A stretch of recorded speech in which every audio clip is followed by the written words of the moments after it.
जय हिंद। आज के इस वीडियो में हम लोग जीके से संबंधित इम्पॉर्टेंट क्वेश्चन को देखेंगे जो कि सभी गवर्नमेंट एग्जाम में पूछे जाते हैं। अगर स्टूडेंट हमारा पहला वीडियो नहीं देखे तो उस वीडियो को देख लीजिएगा। आइए देखते हैं क्वेश्चन नंबर 31 से। क्वेश्चन नंबर 31 क्या है? भारत का मानक समय कहाँ से लिया गया है? तो भारत का मानक समय इलाहाबाद के नैनी स्थान से लिया गया है। कहाँ से लिया गया स्टूडेंट? इलाहाबाद के नैनी स्थान से लिया गया। सुंदरवन का डेल्टा कौन सी नदी पर स्थित है? गंगा नदी पर स्थित है। किस नदी पर स्थित है? गंगा नदी पर। गंगा नदी की लंबाई कितनी होती है? तो 2525 किलोमीटर होती है। अगला नंबर, भारत में रेल मार्गों का सबसे बड़ा जल किस राज्य में पाया जाता है? तो इसका जल किस राज्य में पाया जाता है? उत्तर प्रदेश यूपी में पाया जाता है। अगला नंबर, भारत में कोयला प्रचुर मात्रा कहाँ पाया जाता है? तो गोंडवाना क्षेत्र में। गोंडवाना क्षेत्र में कोयला का प्रचुर मात्रा पाया जाता है। हीराकुंड परियोजना किस राज्य में स्थित है? तो हीराकुंड परियोजना ओडिशा राज्य में स्थित है।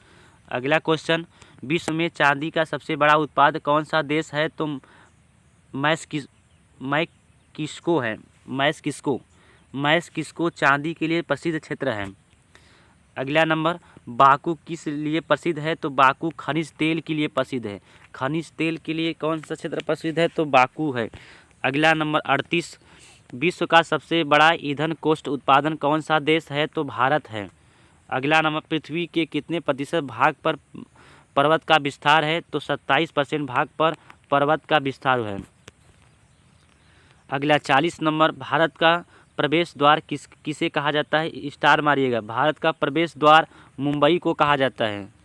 झीलों का नगर किसे कहते हैं? तो झीलों का नगर श्रीनगर को कहते हैं। श्रीनगर को झीलों का नगर कहा जाता है। मंदिरों की पूर्ण भूमि किसे कहते हैं? तो तमिलनाडु को। तमिलनाडु को मंदिरों का पूर्ण भूमि कहते हैं। अगला नंबर, संतरों की राजधानी किसे कहते हैं? तो नागपुर को। नागपुर को संतरों की राजधानी कहते हैं। दुर्लभ धातु वैनेडियम किस भारतीय राज्य में पाया जाता है? अरुणाचल प्रदेश में। शहीद आजम की उपाधि किसे दी गई थी? तो भगत सिंह को दी गई थी। कांग्रेस के प्रथम अधिवेशन की अध्यक्षता किसने की थी? तो व्योमेश चंद्र बनर्जी ने किया था। कुतुब मीनार के कार्य को किस शासक काल में करवाया गया था? तो इल्तुतमिश के काल में करवाया गया था।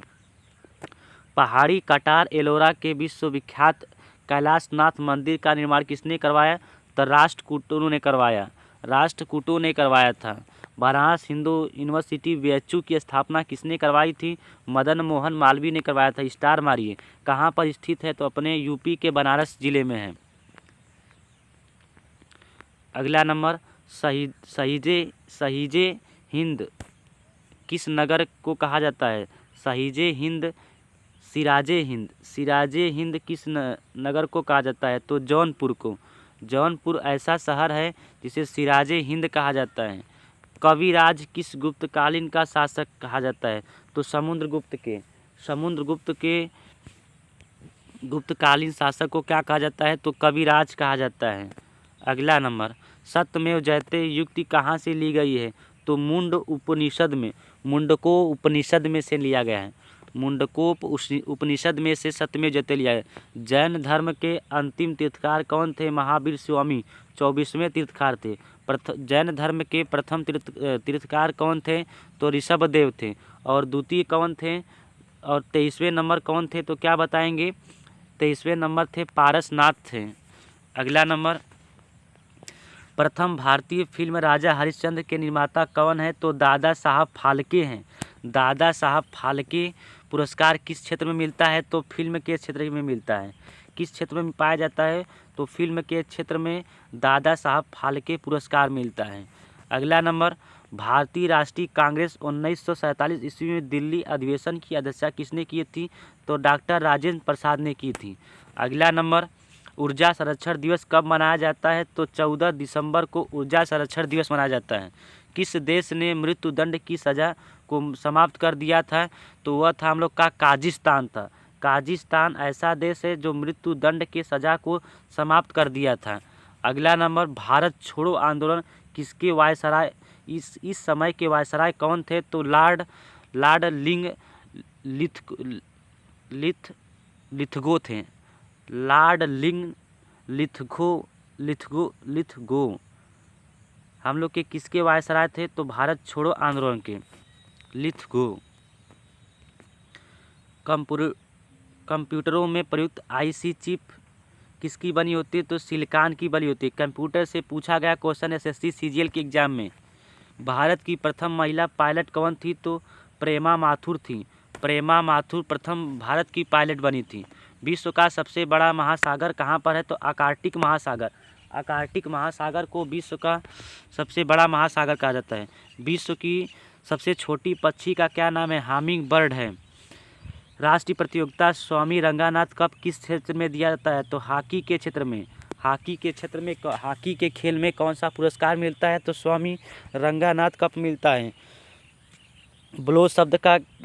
ब्लो शब्द किस खेल के लिए प्रयुक्त किया जाता है? तो मुक्केबाजी के खेल में। मुक्केबाजी के खेल में ब्लो शब्द का यूज किया जाता है। अगला नंबर, बौद्ध धर्म का आगमन किस शासनकाल में नेपाल में हुआ था? तो अशोक के शासनकाल में नेपाल में संपूर्ण किया गया था। बारदोली सत्याग्रह मुख्यतः किस व्यक्ति को जुड़ा हुआ है? सरदार वल्लभ भाई पटेल से। सरदार वल्लभ भाई पटेल से। अगला क्वेश्चन, भारत में डाक व्यवस्था शुरू करने वाला ब्रिटिश गवर्नर जनरल कौन था? तो लॉर्ड डलहौजी था। लॉर्ड डलहौजी ने डाक विभाग की स्थापना शुरू की थी। रजिया सुल्तान किसकी बेटी थी? तो रजिया सुल्तान अल्तमास या इल्तुतमिश की बेटी थी। अगला नंबर, गुरु नानक की जीवनी किस सिख गुरु ने लिखी थी? गुरु नानक की जीवनी किस सिख गुरु ने लिखी थी? तो क्या बताएंगे? गुरु अंगद देव ने लिखी थी। गुरु अंगद देव ने किसकी जीवनी लिखी थी? तो स्टूडेंट क्या बताएंगे? गुरु नानक की जीवनी लिखी थी। अगला नंबर हम लोग का क्या है स्टूडेंट? इसी के साथ साथ हमारा क्वेश्चन समाप्त होता है। इसी के साथ साथ मैं आपके 2 लाइन का मोटिवेशन बोलना चाहूँगा। कभी ये मत कहना कि मैंने कोशिश की होती, कभी ये मत कहना कि मैंने कोशिश की होती तो आज किसी और मुकाम पर होता। तुम्हारे पास अभी भी समय है मुकाम हासिल करने का। तुम्हारे पास अभी भी समय है मुकाम हासिल करने का। स्टूडेंट, अगर हमारा वीडियो आपको अच्छा लगे तो प्लीज़ जय हिंद कोचिंग क्लासेस को सब्सक्राइब करिएगा और अपने दोस्त तक इसे शेयर कर दीजिएगा। Thank you so much student watching my videos.